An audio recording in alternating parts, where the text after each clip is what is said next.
Hello বন্ধুরা, football বাংলাদেশের সবচেয়ে জনপ্রিয় খেলার মধ্যে একটি। তবে এত জনপ্রিয় খেলা হওয়া সত্ত্বেও এখনো পর্যন্ত ফিফা বিশ্বকাপের খাতায় বাংলাদেশের নাম উঠেনি। তার কারণ বাংলাদেশে ভালো মানের খেলোয়াড় নেই। তবে বাংলাদেশে না থাকলেও বাংলাদেশি বংশোদ্ভূত ফুটবলাররা ছড়িয়ে ছিটিয়ে আছে পৃথিবীর নানান প্রান্তে। আজ আমরা এমনই 5 জন বাংলাদেশি বংশোদ্ভূত খেলোয়াড়দের সম্পর্কে জানবো, যাদের মধ্যে কেউ কাঁপিয়েছেন ইউরোপের সবুজ মাঠ, আবার কেউ খেলেছেন আন্তর্জাতিক ক্লাবে। তো একটা মুহূর্ত মিস না করে ভিডিও শেষ পর্যন্ত দেখতে থাকুন। নাম্বার 5, জায়ান আহমেদ। মাত্র একটি ম্যাচে মন জয়কারী খেলোয়াড় জায়ান আহমেদ। হংকং এর বিপক্ষে 57 মিনিট পরে তাজউদ্দিনের বদলে বাংলাদেশের হয়ে মাঠে নামে জায়ান আহমেদ। তারপর থেকে শুরু হয় তার অসাধারণ ড্রিবলিং ও পাস। জায়ান আহমেদকে কেউ কেউ বলছে ভবিষ্যতের মেসি। আপনি কি মনে করেন এই বিষয়ে তা কমেন্টে জানাতে পারেন।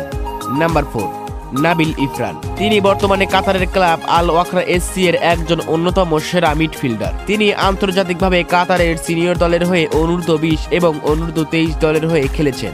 তবে ইতিমধ্যে নাবিল ইরফান বাংলাদেশের জাতীয় দলের হয়ে খেলার আগ্রহ দেখিয়েছেন। নাম্বার 3, ফাহমিদুল। দুর্দান্ত ড্রিবলিং এবং প্রতিপক্ষের ডিফেন্স ভেঙে গোল করায় যেন ফাহমিদুল ইসলামের এক অসাধারণ দক্ষতা। ইতালিয়ান এই ফুটবলার ইতিমধ্যে বাংলাদেশের জাতীয় দলের হয়ে খেলেছেন। যারা বাংলাদেশের ফুটবল সম্পর্কে খবর রাখেন তাদের কাছে জানতে চাই ফাহমিদুল ইসলাম কেমন খেলোয়াড়, তা কমেন্টে জানাতে পারেন। নাম্বার 2, সমিত সোম।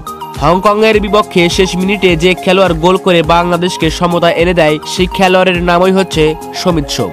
বাংলাদেশি বংশোদ্ভূত এই কানাডিয়ান খেলোয়াড় জন্মগ্রহণ করেন 1997 সালে। সমিত সোম বর্তমানে এফসি এডমন্টন ক্লাবের একজন প্লেয়ার। তাছাড়াও তিনি কানাডার জাতীয় দলের হয়ে খেলেছেন। সমিত সোম বাংলাদেশের জাতীয় দলে আসায় বাংলাদেশ এক ধাপ এগিয়ে গেছে। নাম্বার 1, হামজা চৌধুরী। যদি আর্জেন্টিনা বলে আমাদের মেসি আছে, যদি ব্রাজিল বলে আমাদের নেইমার আছে, তাহলে বাংলাদেশ বলবে আমাদের হামজা আছে। হামজা পুরো বিশ্বের মধ্যে সেরা মিডফিল্ডারদের মধ্যে একজন।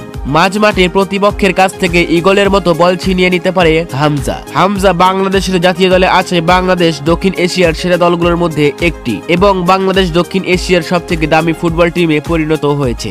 এক হামজা 20 কোটি বাঙালিকে আশার আলো দেখিয়েছে। তো গাইস, এই ছিল আজকে আমাদের পৃথিবী কাঁপানো বাংলাদেশি ফুটবলারদেরকে নিয়ে ভিডিও সম্পর্কে যে কোনো মতামত জানাতে পারেন আমাদের কমেন্ট বক্সে। আর এরকম মজার ভিডিও নিয়মিত দেখতে চাইলে আমাদের ডকুমেন্টারি ভিডিও চ্যানেলটি সাবস্ক্রাইব করে পাশে থাকুন।